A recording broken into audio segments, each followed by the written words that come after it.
Good morning, everybody. It's time for our session on creating formal and informal entrepreneurial ecosystems, case of remote regions. And we have a session starting with 4 presentations, and then we have a discussion after the presentations. We may have a spontaneous question after each presentation, but let's save the final discussion in the end. My name is Jukka Teräs. I come from a Nordic research institute, Nordregio. It's located in Sweden, in Stockholm, and we are studying regional development and regional phenomenon in the Nordics, but also in the EU. And we have an ongoing cooperation with the Croatia and university, and so it's a pleasure to be here with the session, although virtual as every session nowadays. My subject research subject is clusters, innovation, ecosystems. So this should fit pretty well.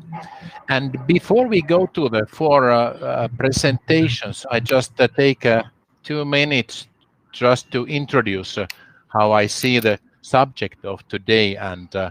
And when we see entrepreneurial ecosystems, we immediately think, can we define what we are talking about and how is it placed in this context of regional and entrepreneurial studies? And I think we are in between. We are studying innovation, entrepreneurship. We are also studying economic geography and regions. And I'm happy with the case remote regions, so that so many people study core regions or metropolitan regions or the a million people or more places. But now we are also studying remote peripheral regions, and Nordic countries are not that big. So I think this subject is fine. And I took just to start with an definition of entrepreneurial ecosystems. According to Stam and Spiegel, they say entrepreneurial ecosystems are a set of interdependent actors and factors coordinated in such a way that they enable productive entrepreneurship within a particular territory. Quite a long one, but I think the idea there is that this is not for the isolated supermen only, but this is what can we do together in the ecosystem. And the word ecosystem comes from biology, but it's now applied to business life, regional development also. And I think that is a good description of something happening also outside the companies. You may also be a bit confused because you hear about these words, industrial district, in Italian industrial districts, clusters, innovation systems, and now we are talking about entrepreneurial ecosystems. So there are these concepts, and I'm pretty sure that our presenters will open up these concepts. But I think today we will talk about startups, we will talk about entrepreneurial knowledge, and entrepreneur maybe as the core actor, although within the regions. But I think that's the short introduction, and let me introduce shortly the agenda. We have 4 speakers here, and we start with Toni Trigkovic, Split Tech City, and then we go to Rafael Ventura, after which we go to Anita Tregner Mlinaric, Meta Group, and finally to Maja Juricic. And I guess we have also our rapporteur Anna Juras present here. And we will go with about not more than 15 minutes, maybe 12 to 15 minutes presentations, and after which we have this wrap-up discussion. But please feel free to use the chat function also for the questions. I think that's the easy way to propose questions. We try to react to them. But now I think it's time to move on and start the first presentation, and that will be given by Toni Trivkovic, founder of Agilo Slijesjak, Split Tech City. You can pronounce it better. It's perfect. And Tony has been an entrepreneur since the age of 20, and he founded Agilo digital agency, Open Coffee, largest regional tech meetup, and Split Tech City. We will hear more soon. A non-profit that connects the local tech ecosystem. And I think when we have the title Creating Formal and Informal Entrepreneurial Ecosystems, you fit in a perfect way to this one. So, Tony, the floor is yours. Thank you, Jukka. Thank you for the introduction, and hello to my co-speakers today, Maya, Anita, and Rafael. Just a second, I will share my presentation.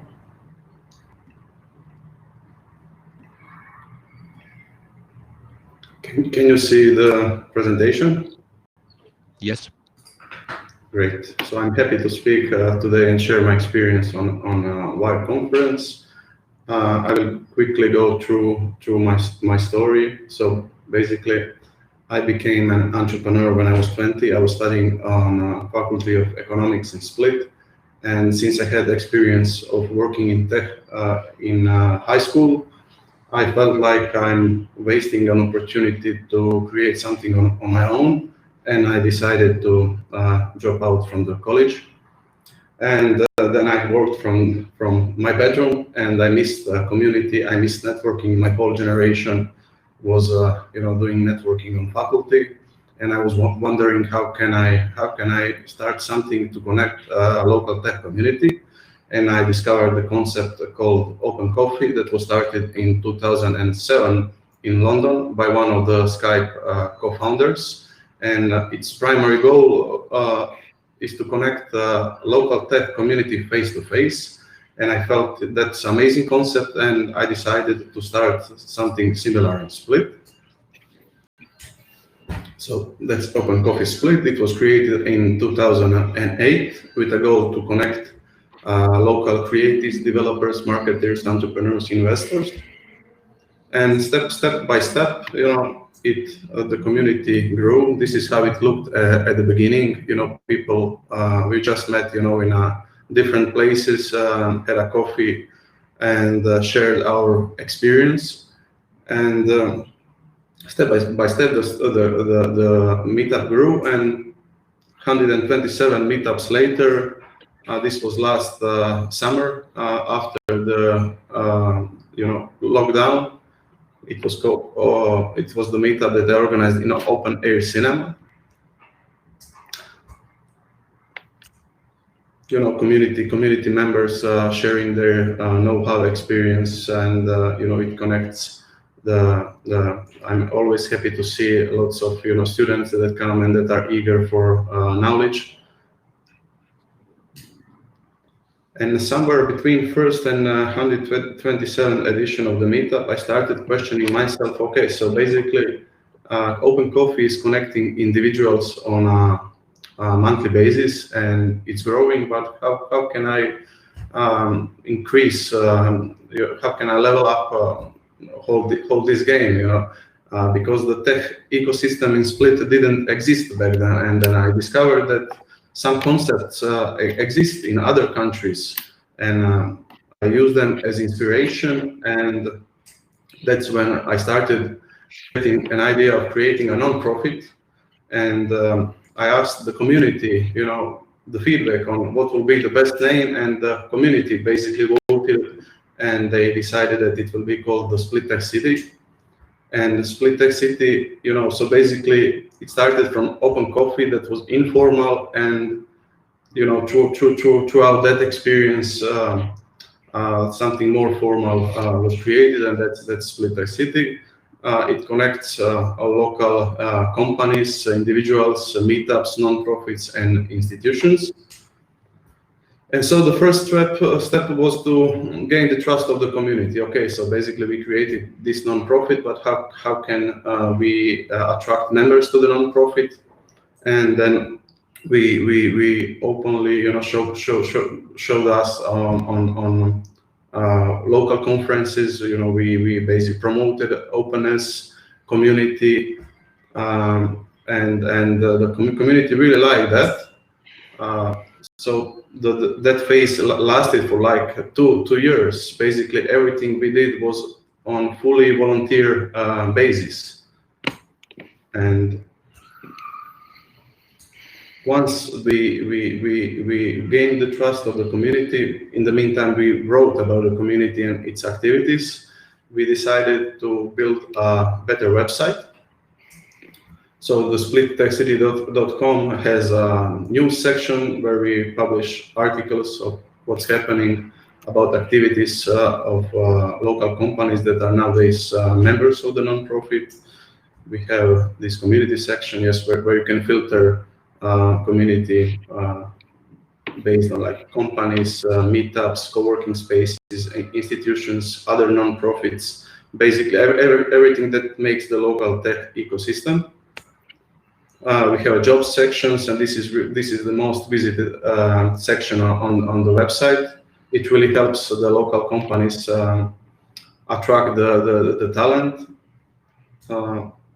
And we organized and still are organizing lots of face-to-face events. Before the COVID, it was more often, but nowadays it's approximately like it's 2 events a month. Some of the events are teaching kids to code. So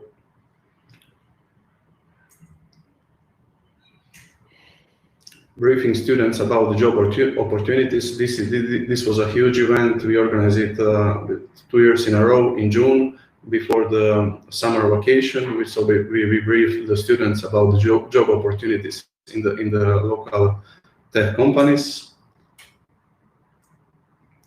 Empowering women in tech. We organized more than 20 women in tech events where we. So basically, before we started this event, it was. The ratio on the meetups was 95%, male and 5% female, and we can see a progress since we started organizing Women in Tech event.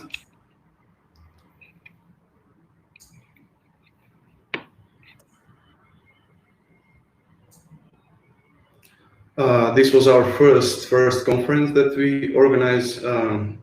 It was called Split Tech City, Live Locally, Work Globally, and we gathered 9 entrepreneurs from the local community that are doing that. Basically, they have local companies that are basically doing global work, and they shared their experience, and it was really amazing.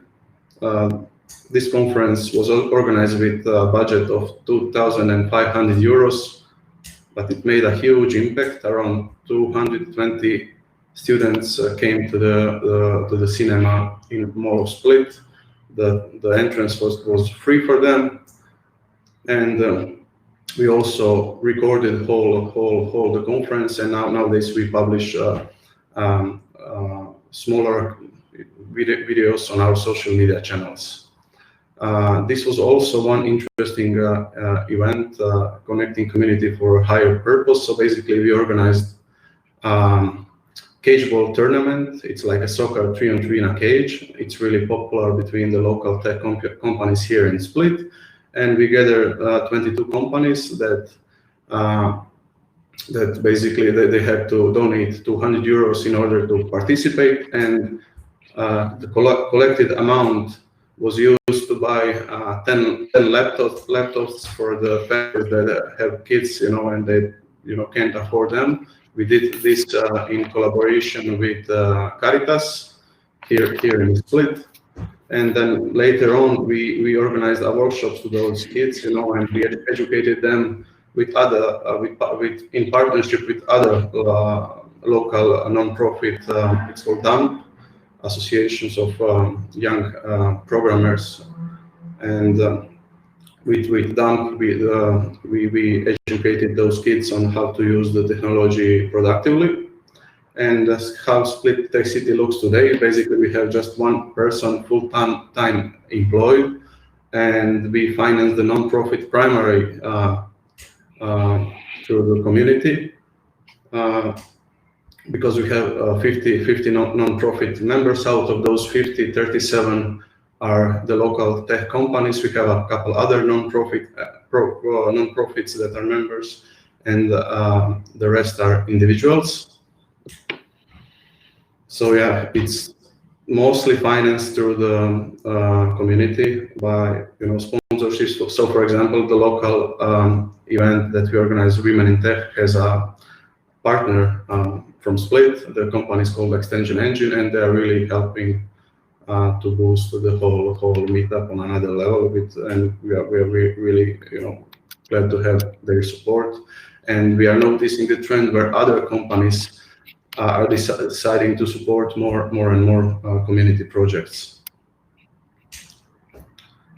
And this is my final tagline. Thank you for your attention.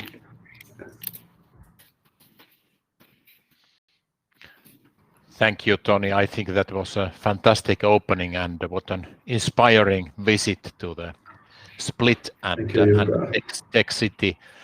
Maybe a couple of spontaneous questions before we move on. So, was it clear for you in the beginning that you will be running a non-profit company, or did you have in mind that you try to do it a business? And how does it continue with non-profit projects?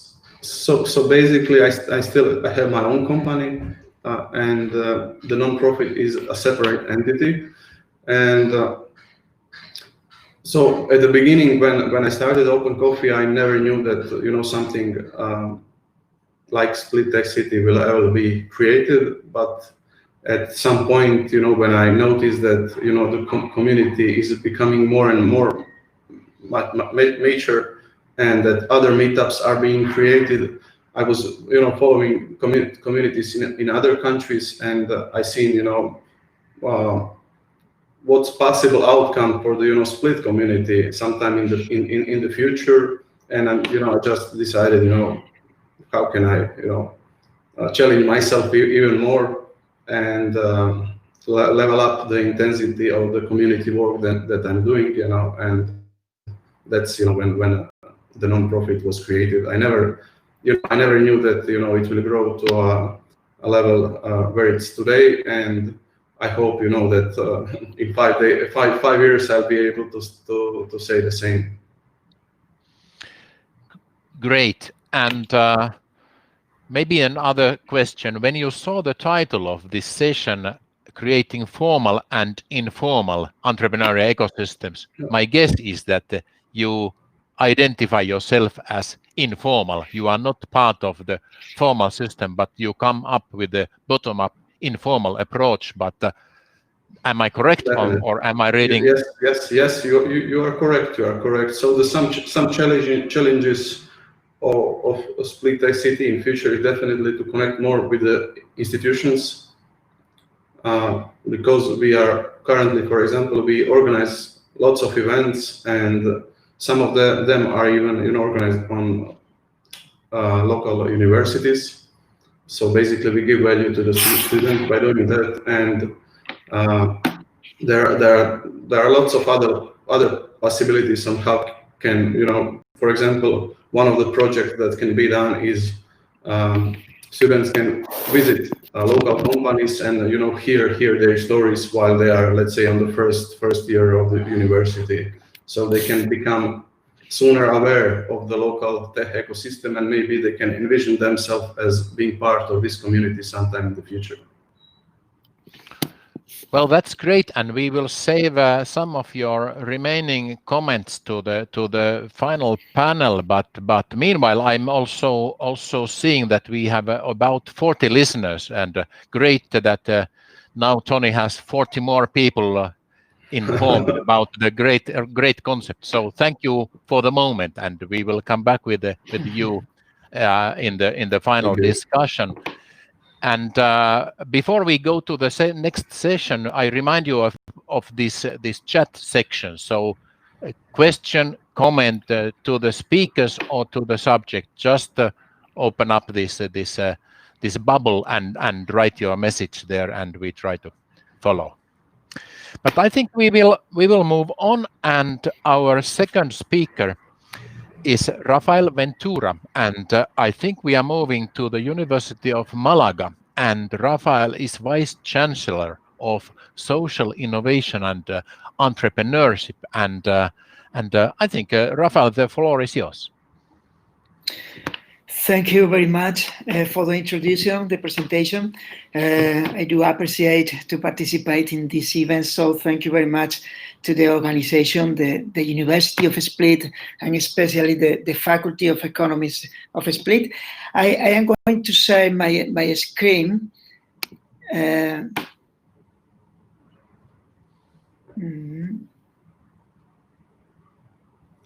I think.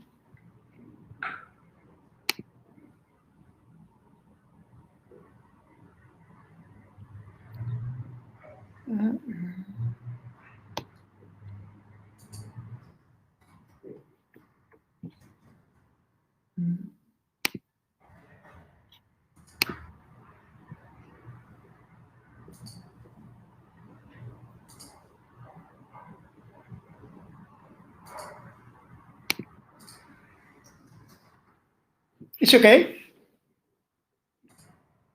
It's okay. Great. Great, yes. It's great. Okay, fine. Thank you. Well, my intention is to introduce an experience of the University of Malaga creating an entrepreneurial ecosystem from a university. We have developed an entrepreneurial university model from an ecosystem perspective. Well, my speech, I will start describing the development of the concept of entrepreneurial university, what I consider as ecosystem, how we can understand a university as an entrepreneurial ecosystem, and I will explain the experience of the University of Malaga in this sense. About entrepreneurial university, since at COVID, using the term entrepreneurial university, the third mission has got a more complex. Universities have adopted new roles as critical players in the entrepreneurial and innovation ecosystem. Currently, we refer to engage an entrepreneurial university in order to point out the role of the university plays in the entrepreneurial ecosystem. In these years, the context has changed from the knowledge society to the entrepreneurial society. The main difference is that the knowledge was the critical asset of the economy, and now we highlight the entrepreneurial capital as a critical asset because we need those who are able, as Tony, to test new solutions using the new knowledge or the new technologies. In the current context, the way of creating value, innovation, has a collaborative model. We consider the ecosystem, the solution to foster innovation and organize the value creation process. At the same time, the concept of entrepreneurial university has been evolving as well. At first, it was referred to a university that commercialize its research results and get new incomes. The university business relationship have become more sophisticated in the last 20 years. In addition, university have transferring technology through the creation of companies and have training that they students on entrepreneurial skills and competencies. And finally, the entrepreneurial university has been considered a critical actor in the innovation and entrepreneurial ecosystem. In the beginning, the role was more linked to being an agent that provided knowledge in the market for business. Later, the role is more related to the provision of entrepreneurial capital. And finally, university play a role as a connector at the ecosystem, as intermediary. Well, what about the ecosystem? We used to say value is co-created among different actors that participate in the same ecosystem. All actors integrate resources and engage in service changes via networks. But when can we recognize an ecosystem? This is when the network can be seen in various levels of aggregation. At micro level, there is a direct service for service exchange. At meso level, there is an indirect service for service exchange through triads. At macro context, there is a direct and indirect service exchange, creating network. And very important for the ecosystem, at a meta layer level, we identify the institutions. I mean the rules of the game, the institutional arrangement shared by all the actors. It is an element to govern relationships among actors and to foster linkages that can facilitate or inhibit the exchange of resources. In this graph, we can represent the critical elements of the ecosystem.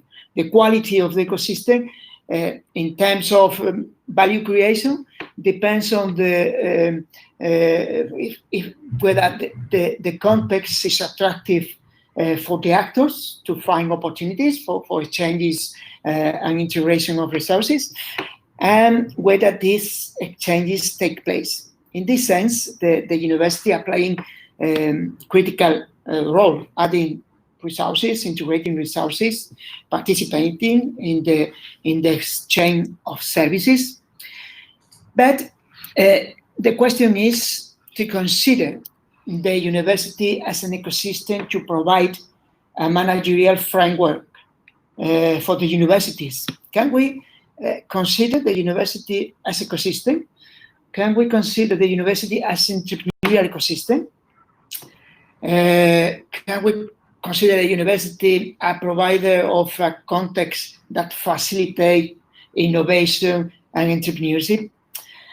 In this figure, if at the micro level, there is interchanges among the university and firms. At a meso level, we can refer the triple helix to identify triads: university, industry, government, in reference to high education institution management.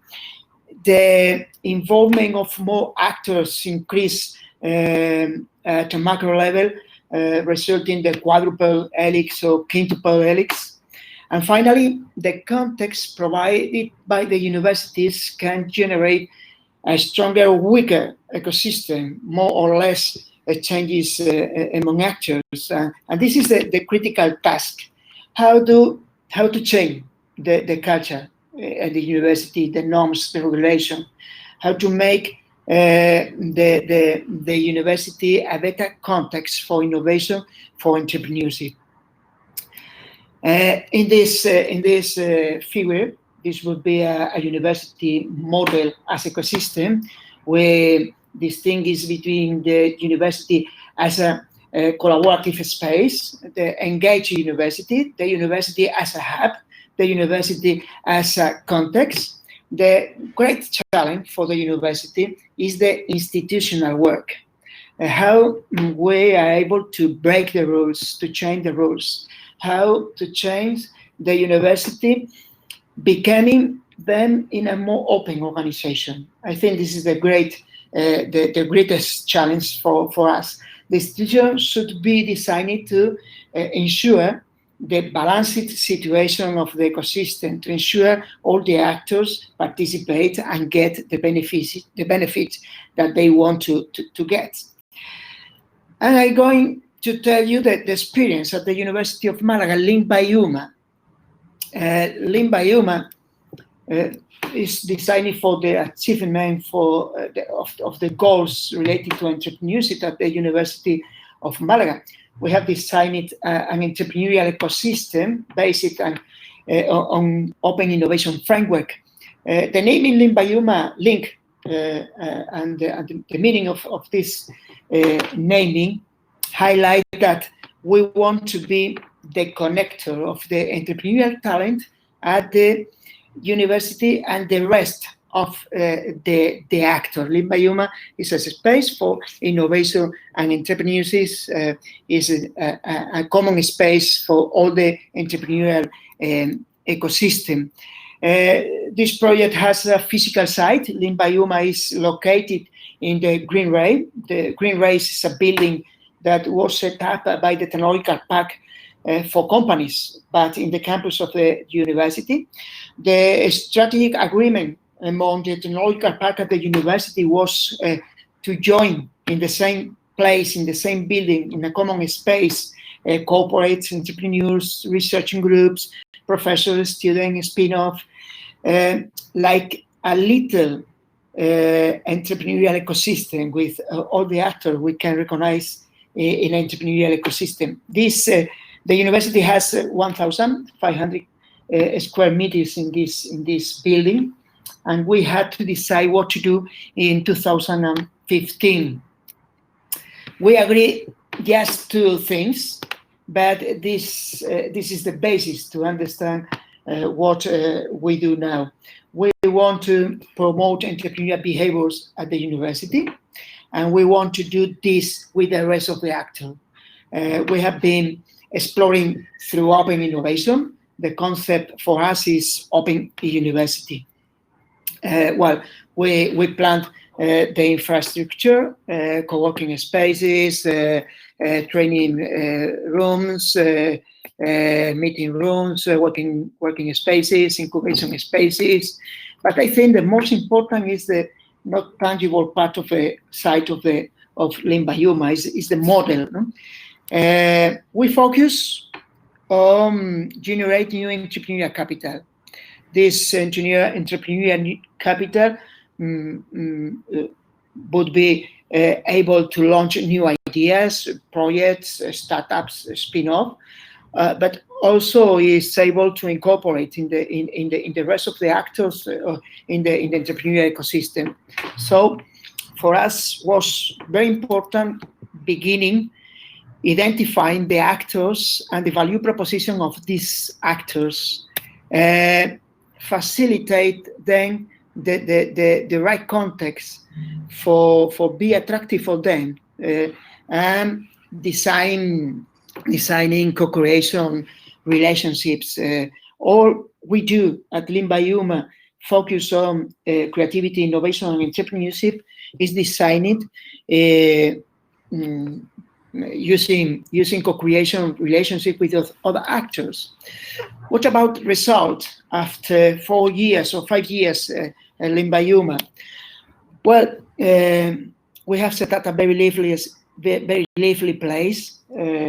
We have scheduled around 700 or 800 activities around creativity, innovation, and entrepreneurship in these spaces per year.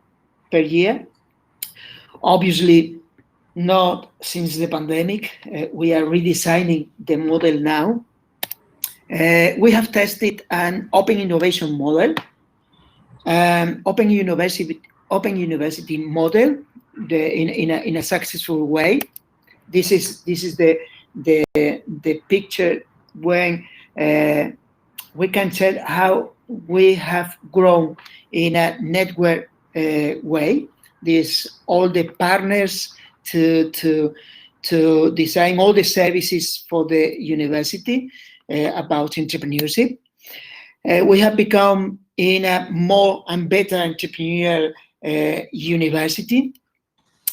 And this is the results regarding the new project, the new format we have launched it to the student and to the degrees people and to the community and for the entrepreneurial ecosystem. All these initiatives during 4 years are focused on promoting culture for innovation, or developing new ideas, developing new projects, incubating projects at the campus, connecting these projects with investors, everything we can imagine that are functions of the university. Well, this is the brief presentation introduction to Limbayuma, that this is our experience developing an entrepreneurial ecosystem inside and from the University of Malaga. Thank you very much for your attention. Thank you, Rafael. Excellent introduction, including the Malaga case and I will say my question because there is a question from the audience. At the meso context triple helix, what are the opportunities and challenges for the entrepreneurial university? Would you like to reflect on that? Yes, I think the triple helix now is a limited model.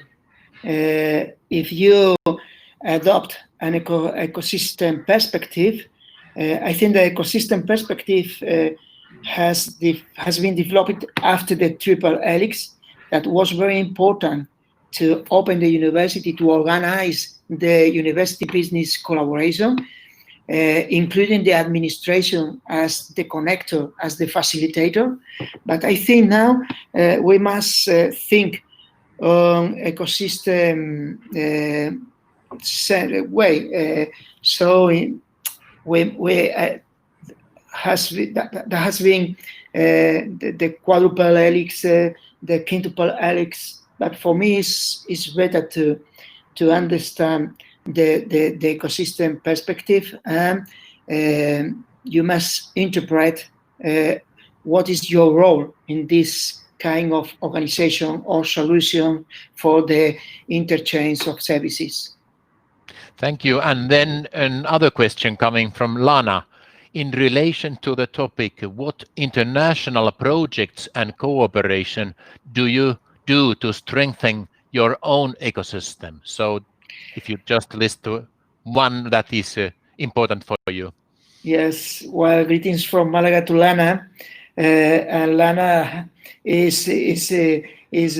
has played an important role in our international roaming, because we have collaborated with the Faculty of Economic in Split in different projects with Lana's, and it's a pleasure always working with them. Now, after the pandemic, I said we must redesign everything. We have decided to redesign everything. There is two principles. One of them, the proximity is not a value, so we must connect our project with other actors in other ecosystem in an international environment, to add our university to other networks, international networks. So this is the way of working now. We must virtualize almost we have done until this moment. So virtualization and internationalization, these are the two ways of working for us now. Thank you, Rafael. Excellent commentary. And for those of you who are younger than me and or have entered the research world, we thought that regions matter before the digitalization, and nobody could anticipate this COVID plus and minuses, and we thought that proximity is a value. I think it still is, but we have to define the proximity another way. It's not only physical distance, but it's our virtual mental distance or cutting that distance that plays. But let's continue with the discussion. I think you made an excellent opening towards this university-based entrepreneurial ecosystems. And we move on. We have two presentations to go before the final panel, and now we move to Meta Group, and Anita Tregner-Mlinaric will introduce us. We are curious, so Anita, please. Please open your mic. Anita, please open your mic.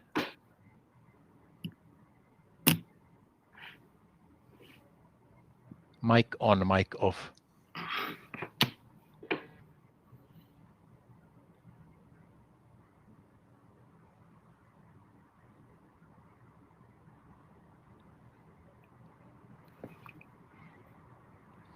I think we don't hear.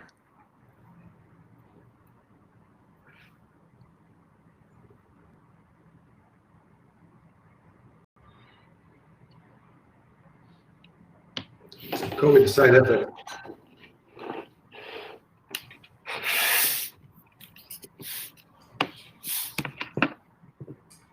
We do have an excellent technical support by Velimir, but what should we do?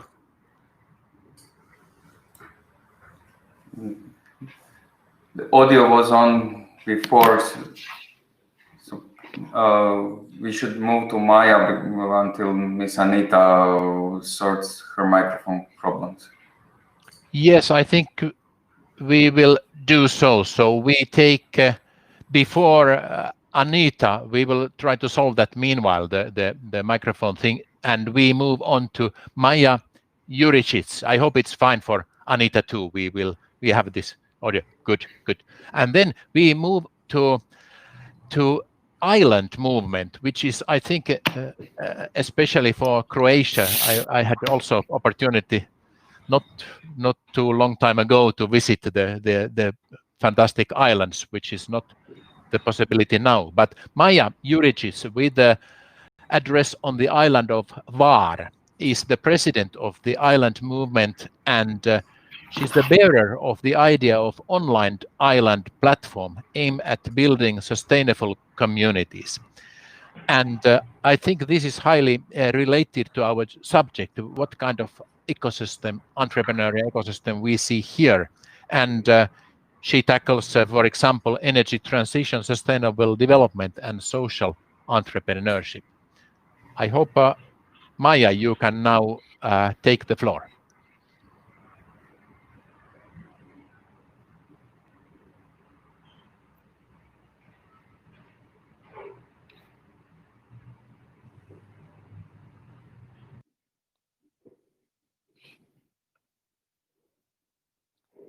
Hello.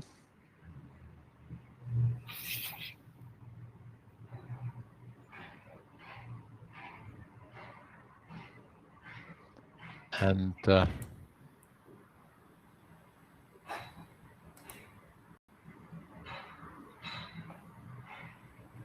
Please try in that black column to turn microphone on.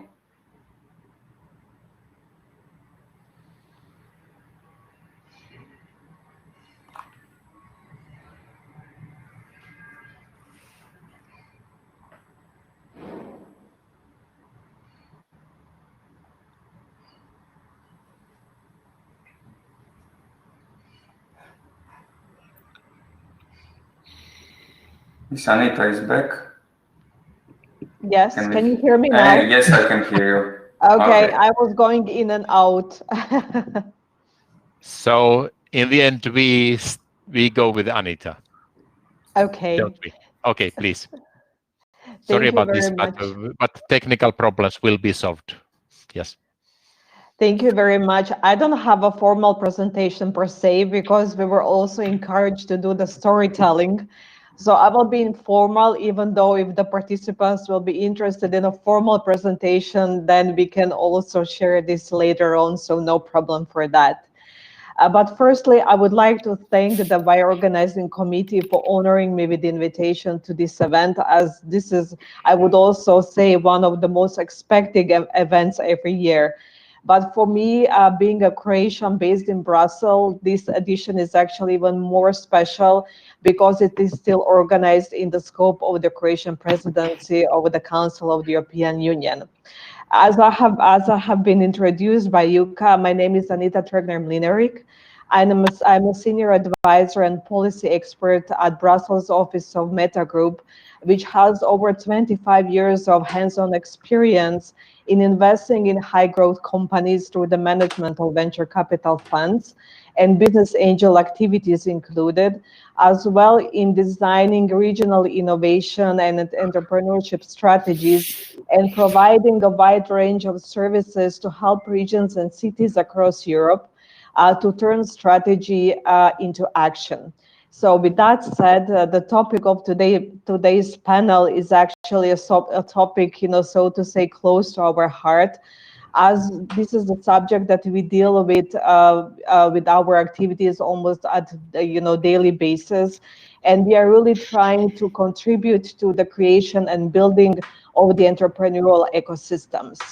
So we would like to share with you what we have witnessed in terms of facing what is happening, not only today, which is also very particular situation, but with our experience, that is a long-lasting one. So we can really say that we are facing a time of a radical and fast change when it comes to the entrepreneurial ecosystems, coming from industries, and different type of business strategies, but as well as the customer behavior.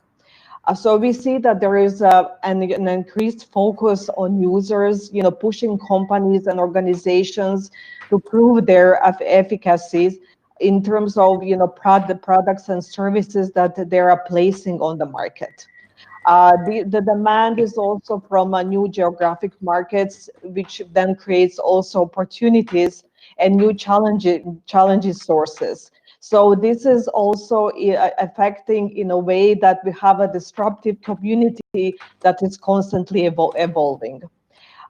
We also saw that there is that this above noted demand actually of a new generation of entrepreneurs that we, as I already said, call a new generation of disruptive entrepreneurs.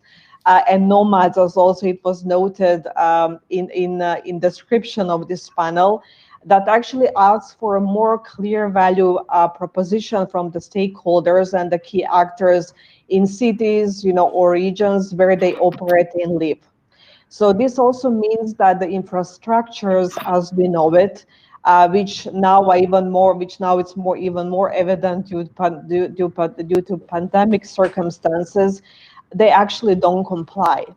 So these disruptive entrepreneurs that are also nomads, they need an open and easy access to infrastructures, such as co-working places and marketplaces as well, which maybe even now are outdated. So we are coming with some new concept. And these type of entrepreneurs, they also need different and more easy access to testing facilities, and to users, which in a way means that the public actors also should act as facilitators in this sense. So from our perspectives, universities and venture capital and talents are of course necessary, but also in different way in terms of engagement, their contribution in a way it's now asked to power this high level of regional innovation. So these changes are also very much affecting the entrepreneurial culture, and there is a lot of interaction now that is needed, to connect knowledge and talents. So we are aiming at more engaging and agile, I would say, environment that is looking also for a different type of leadership. So this new entrepreneurial and innovation ecosystem that is rising and that we observe, we see as that it's more user-centered, that is more stage-based, so looking at startups and scale-ups, that is more global-oriented, that is also very much diversity-driven, and that it also entails this peer-to-peer collaboration, which is also very important. And also that is more delocalized, which then also speaks in favor of remote regions, as this is the topic of today's discussion as well. And also it looks for different type of funding and access to it. So that's why we also see that crowdfunding continues to be very much appreciated, and that also other type of funding, it's looked from that perspective as well. So we as Meta Group, since we have a lot of experience working with the regions as well as cities and entrepreneurs, being those that are also investing into them, we're also thinking what kind of tools we can offer in addition to what we are doing, so that we contribute to this new type of environment. And especially having this from the perspective that every region is very much different. And I also know this very well because before I moved to Brussels, I was working a lot, of course, in Croatia and the rest of the region. So we saw how needs and challenges were different. But then, it was also important, to work on a tool that in a way would, still be able to utilize, by everyone, depending, where, they are placed, and to try to find, something that will be common to them. And we were thinking that, of course, this needs to be kind of a bottom-up approach, because we find that, this is, the way how to stimulate the local high growth, and also, to provide an engaging, also to provide an engaging model that will also provide access to markets and funding. Which we also, and these are all elements that we have experience with, because we work, with a big community. So we are able to provide, this type of stimulation and an access. So we came up, with the model that we called innovation platform, which is a digital tool. That actually we have already successfully implemented in 18 countries of Europe. And we have also channeled this to different type of European projects in a way to test it. And we were happy to see that this actually works. This is a kind of a challenge-based approach where we again engage different type of urban or other ecosystems. And we try to, with this tool, to see, which are the kind of, services that are needed, to be supported, and, which are the modalities that, are needed to better serve, this new generation of sustainable entrepreneurs. And we saw that, this has been also very successful, because it connects it connects all the actors, let's say needed, for fostering the ecosystem. So we have, cities, universities, or other corporates, launching the challenges, to the platform, because these days, we are dealing with many of them. So coming, from the circular economy, or etc. Or cities, for example, wanted to solve, certain problems that is related either to the density of, population, and then, having problems with waste management, and other type of problems, or that they just want to make their cities greener, or other type of problems that they want to solve. And by articulating the problem and challenge they have, they actually, put a contest on, through which they, they shape the challenge, and they are also proposing, or saying which kind of solution they would like to find for this challenge to be solved, which at the end is put on the platform in terms of a contest, and entrepreneurs are asked to provide the solution. Now, because we are also very much driven by the being digital, most of the solutions are always coming in a source of application, so to say. But in any case, it was very interesting to observe, the type of solutions that were coming up. As well as how this engagement, was going in terms of the solution providers, being in contact with the actors of the ecosystem to find a solution. But also, when this solution was found, that was actually also implemented, at the city or the region level. So in a way, the result of it that, these, entrepreneurs, through this kind of approach, were finding also their first clients and customers. On the other hand, this was also very beneficial with those that were posting this type of challenges, because it was much quicker in terms of, finding a solution, but also they were coming with more innovative approaches, which at the end, were, much appreciated. And it was also, since the community was engaged in the whole process, this was at the end win-win situation for all. So we hope, and we saw by, implementing this kind of, let's say, ecosystem profiling through this kind of approach, that this may be something that, could be of of help for especially for remote regions, because it's easier than to access this type of services, and it's in a way building the ecosystem as well. And it's something more new and innovative, which can also then help, especially when it comes to young people, to decide to stay, and they're feeling the feeling that they're actually contributing much more to this way of approach. So we are trying to work more, to foster this, and to work with more cities and region in implementing this further.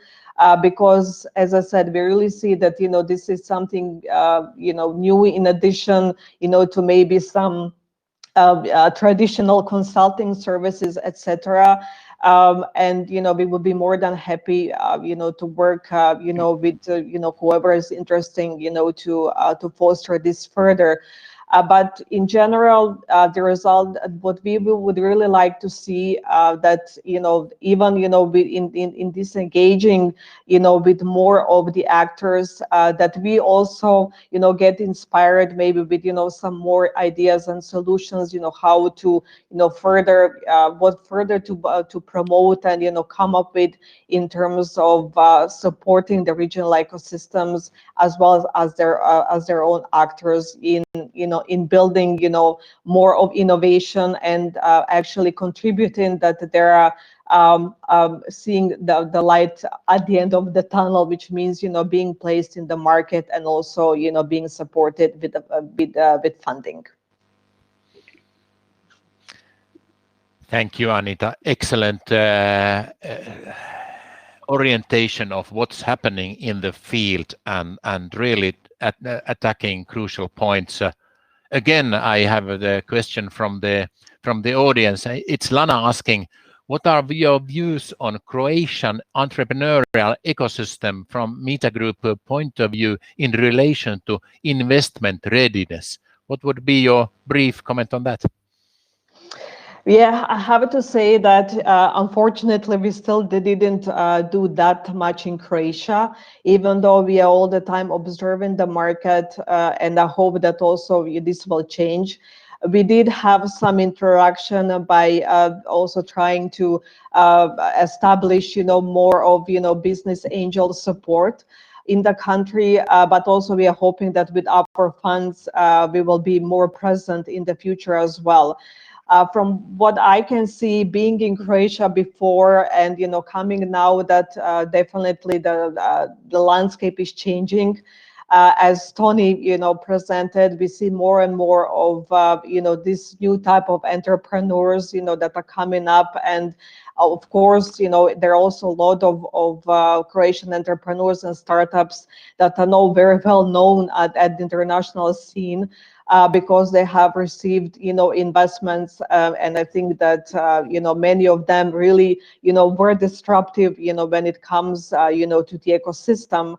But maybe what we see that is still missing is this support coming from the institutions, and this how to say connection with more actors that is happening maybe more at an international level, so that it is possible to create a sustainable entrepreneurial ecosystems.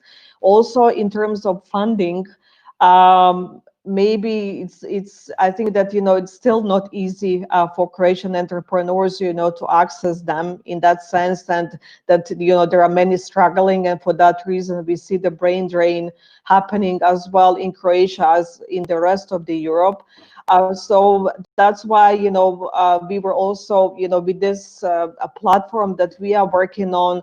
It's something that we want to achieve in majority of countries and regions, to try to connect all the relevant actors, informal and formal, so that sustainability is secured. So I think that Croatia, it is on a very good way and on a very good path, but that more measures are still needed, and that more of this interaction should be in place for this for the ecosystem to be innovative and sustainable at the end. Thank you very much, Anita. And How is it with microphone now for Maya? I hope it's working, because I think it's time. I already introduced you, but let's hope that the microphone works, and we are going to island movement, aren't we?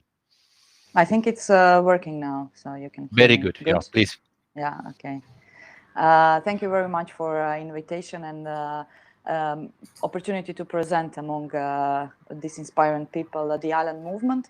I think the most important thing at the beginning is to say that we are NGO, but we are acting as a social enterprise, which means that we are trying to develop a different way of entrepreneurship by including the community and employers into the decisions of development of the NGO. And according to the law on the NGOs in Croatia, we are able to have a market services within the non-profit organization. But our long-term idea is to create a separate a company which will be in the ownership of the community, in the ownership of the island movement. Why we are doing this? Let's say the answer is simple, but the process is not simple. The answer is that the sustainability, beside the profit and beside taking care of the nature and the environment, is also including the human capital and the way how we are distributing the money and the profit within the companies. Also, what is very important is that we are aiming to develop digital remote working places for young islanders. Let's hope that they are going to be young islanders, but islanders at first. This is why this is happening. We are very aware that on the islands, as very remote regions, we don't have a capacity in a human. We don't have enough human skills. We don't have capacities, but also on the contrary, we don't have job opportunities. And this is why we are facing a great drain of people from the islands and a big trend of moving from the islands and the remote regions to the bigger cities, not only on the level of moving from Croatia to the other countries of Europe, but moving from the islands and the villages to the bigger cities, mainly in Zagreb. So we are remaining with so many resources on the islands, which can, in a way, be a very important player in the future, especially when we are talking about sustainability, climate changes, quality of the life, digital nomads. So everything that we are hearing now as solutions for the future, the islands are the perfect and ecosystems to develop all these things. But the question will come with who. So that is going to be a quite of challenge in the future, to see who are these people who are going to be able to carry the change that we are facing now on their backs. So I'm very glad that we started 5 years ago. We didn't know what is going to happen to us, and that our way of working now is going to be, in a way, proved as a good model, because we started with the digitalization and remote work, not because of COVID, but because of big distances between the islands. And we couldn't find in our own communities, we couldn't find enough people who will stand up with us and move with the change, because islanders are very resistant when we are talking about changing anything, especially in those little communities. And they are living completely different realities than those who are bringing the decisions about and laws and strategies about how people on island should live and which kind of the changes or the opportunities they should develop. So we are facing different challenges in terms of not having people behind us, in a way of being able to look more forward, being able to develop new skills, being able to be in the track with the changes that we are. And this is why we started online, because it was easier. The idea was, okay, we have 50 inhabited islands, and if on each of the island we have at least one person ready for the change, then we can create a quite powerful ecosystem for the future development. And this is why we started in a digital way. And now when Corona started and all thing with working from home, it was only, oh, okay, now everybody are starting to work as we were working for a few years now. And it was very interesting that because our adaptation didn't was very smoothly, so it was very good. And the other thing that we noticed within the European Union, that we were working recently together with other EU islands, we noticed that the Croatian islanders are much more digitalized. They knew about Zoom, they knew about online servings, they were much more active than other islanders. So this was like something that we saw in the practice, that this model is going to work and going to be good to develop. The other thing that it's a big challenge with everybody, I believe so, is first of all, islands are small communities, small worlds as themselves. So if we want to develop sustainable, we need to include everybody. In these terms, we have an approach of quadruple helix, because I think that in triple helix, what we miss is community. We miss NGOs, we miss communities, we miss representatives of the real voices of the people who are living on the place that we want to change or we want to intervene. The other thing is that when we are talking about bottom-up approach, if we are not living, this is my personal opinion, this is why I moved myself. I was never living on island. I moved 7 years ago because I think that knowing the local community and being a part of it, it's impossible if you are not really living there and having the struggles in a real life that they have, to be able to understand how they see the world and how they see their problems. So from the outside, especially from the mainland, from the national level, from the European level, we all know what islanders have, which kind of the resources and what kind of opportunities currently now. And we all know what kind of changes they need. Better education, better transportation, more people living there, more opportunities for the young people to stay on the island, to develop their skills and everything else. But when you come on the island, this is not exactly what they want. So they are very fine with what they have here, because I hope honestly that Corona is going to change the thing, because they were all relying mostly on the tourism and getting as much money as they can in the 4 months period, and leaving all other, like, we are fine. We don't need more than that. And this is what is completely unsustainable, imbalanced, completely unsustainable, and it's not going to last forever, as we can see. Now we are very fragile in that terms, and the question is how they are going to adapt to the new situation. And when we are talking in terms of the bottom-up approach, one also very important thing also to share with the colleagues here is that there are completely different realities. So I know from my personal experience how much I personally changed since I moved to the island, and my opinion about the island and islanders completely changed, but also about the way how the decisions are going, are happening, and also how the projects are developed on the islands and everything else. So the thing is that we have now, the island movement became in last 2 years the platform that is in a way not only connecting and educating the local community about the opportunities and other things, but also we are acting in Croatia as a bridge between the local community and the decision makers, because we need to be able to translate policies and strategies on the local level, but also the local level needs to the policy decision maker. So these are completely different languages, completely different perceptions of life, completely different needs that we have there. And this is what we are trying to find a good balance between what the politicians and the decision makers think that is good for the islands and what islands really need.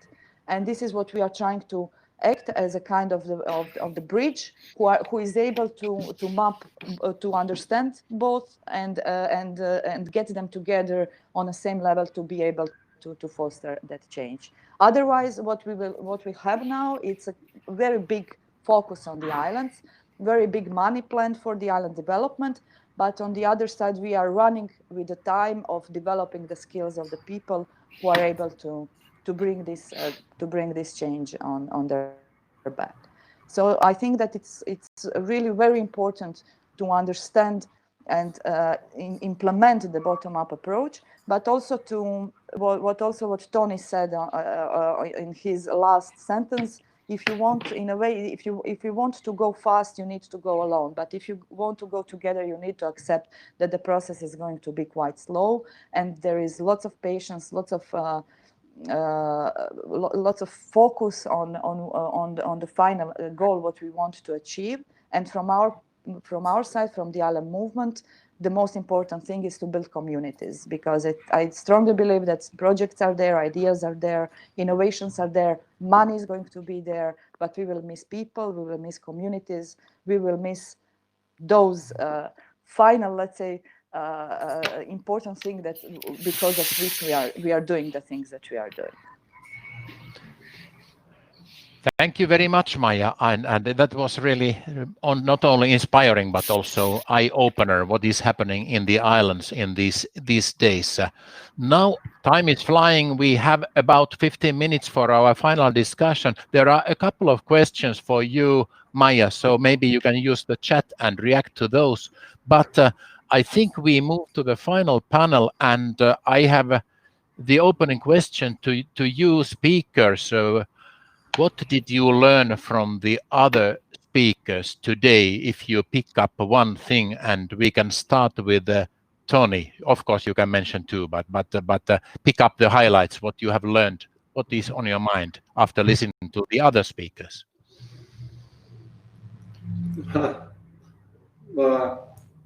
It was interesting to hear from me, Rafael's perspective regarding the innovation on universities. That was something I've seen on Harvard when I have company partners in Boston. So I went to Harvard Innovation Lab, and I really think that's something that each university should foster, to have some kind of innovation lab within them, and where they can bring the local entrepreneurs to mentor those students and help them succeed. And regarding the Maya's talk, I'm already aware of the things Maya is doing, so I know the challenges that she has. So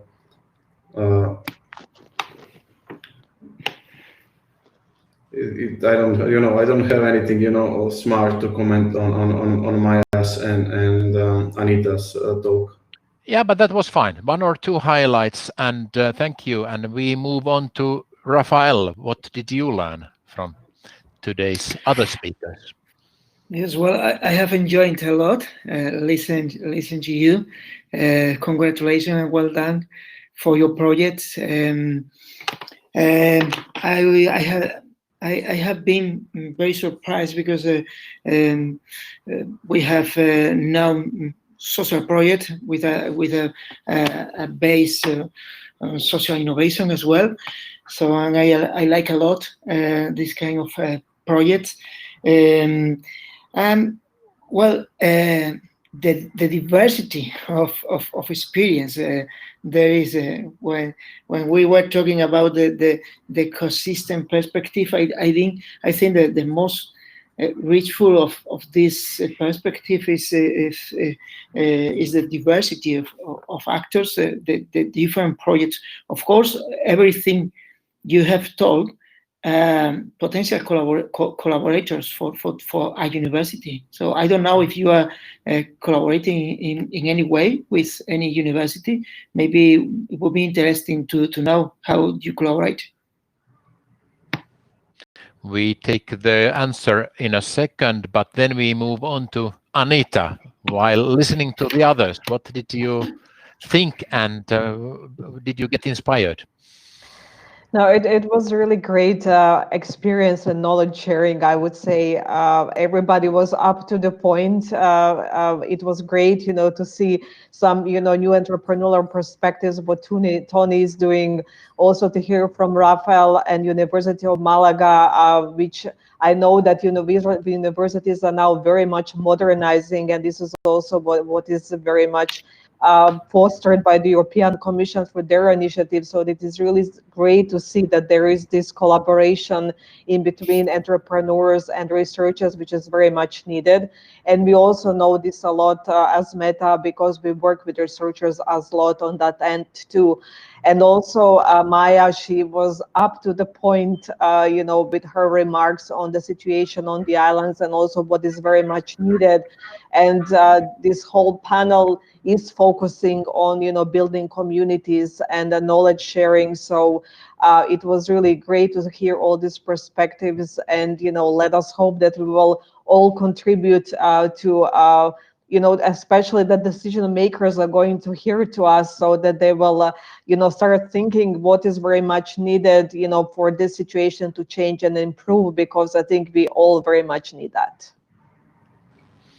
Thank you very much. And Maya, you can complete the round. What did you learn from the previous speakers? Yeah, I would. I'm always happy to share the space with people like Tony, for example, because I think that it's very important to have entrepreneurs who are aware of the importance of the community, because it's not regularly that a private company is initiating establishment of the NGO, because honestly there is no personal interest there, but being able to understand the importance of the community and giving the knowledge and the information that they are gaining in the process of their work, it's really important, and this is what I would encourage also other people to think about it.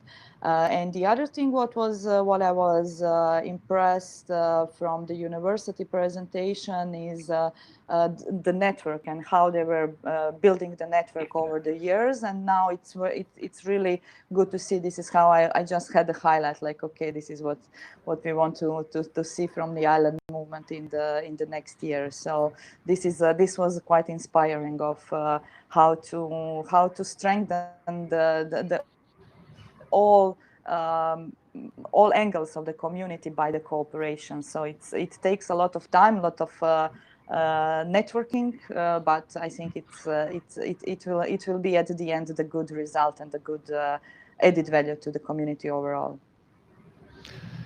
Thank you so much, and please keep sending questions if you have to the chat, 1 or 2 questions. We will have time. My final question to the speakers as our panel today is our last part of the title, remote regions. And when you think about this COVID and coming out of the pandemics, we are not maybe not taking the disadvantages or problems, but where do you see 1 or 2 new opportunities? Where should we head with creating these ecosystems in remote regions, for example, in Croatian islands? What would be your maybe one advice, not to talk about problems, but opportunities? Who would like to start? If you have something in mind, just take the floor. Yeah, you can start, Tony.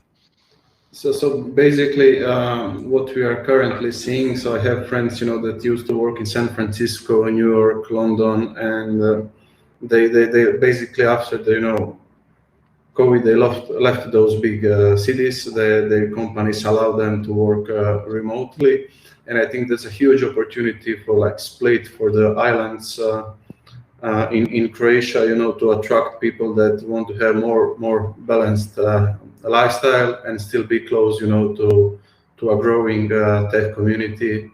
So I think currently the situation, in general for Croatia is really good. There is a lot of potential to attract those kind of people. We see lately a lot of stories being written about, digital nomads in Croatia. I think in general, digital nomads, people that just, visit some place touristically and stay there for a week or 2 should not be a focus. I think we should focus more on people that will come and live long term with their families here. And I met a couple of people that made those decisions, that moved from Sweden, that moved from Poland to Split, and throughout Split city, we'll start publishing those stories soon and provide the information that those people seek when they want to move to a location like Split. Thank you very much. Anybody else wanting to comment on this one? Rafael, yeah. Well, it's very hard to talk about opportunities after the pandemic because the crisis, I think, will be very hard. But of course, there are opportunities we must to find and to reach opportunities in the new scenario. For us, for the university, I said before, we are looking for opportunities in other networks, in other ecosystems. It's very easy to reach other ecosystems now. The ecosystem will become more digital, of course. Now we are working with very, very, very good universities in a digital way, offering services for our entrepreneurs. This is a new offer for them, but we have been looking for other opportunities, other chances for them. So this is an opportunity. I think Split and Malaga has similarities in the next future. Maybe not now, but in the next future, both cities are very good places for those digital nomads to fix the activity or the life in these places. So in the new digital scenario, the future, I think Split and Malaga both will be very, very, very good places to receive this activity linked to the innovation ecosystem. Thank you. And Anita, Maya, any final comment? Well, I would say that, these type of events are a great opportunity, to connect, to see who is doing what and, try to establish cooperation and, work together as one way of changing things and, contributing to building something new and innovative. But I would also say that, especially in the new programming period, that there are going to be a lot of opportunities coming from the European Commission programs and what is planned.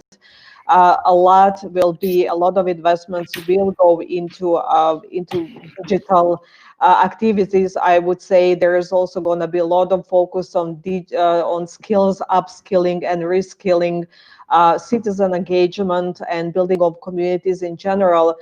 So what I would like to see, because this is also something that I like, is that also Croatian ecosystem, it's more engaged when it comes to European funds and programs, that it's not that everything is focused on the structural funds, but that they're also looking at the central funding and that they work and connect more with the international community, because this type and this way of exchanging will also contribute a lot to building of this innovation ecosystems, as we are saying today. And it's always, as Maya was saying, it's not that we are supposed to do things in isolation. So as much as we connect and interact, this is going to be for the benefit of all. And for sure that Croatia is having a lot of opportunities, but also it has a lot to offer. So for that reason, I really hope that we will be more engaged into that and, even more present at the international and the European level. So I'm really looking forward to see that. And as I said, I hope that, this is one of the opportunities, for us to get introduced to each other and the participants that are there, and that, we will make small steps also from this perspective into that regard. Thank you. Thank you. And Maya, very briefly, if you have a final comment.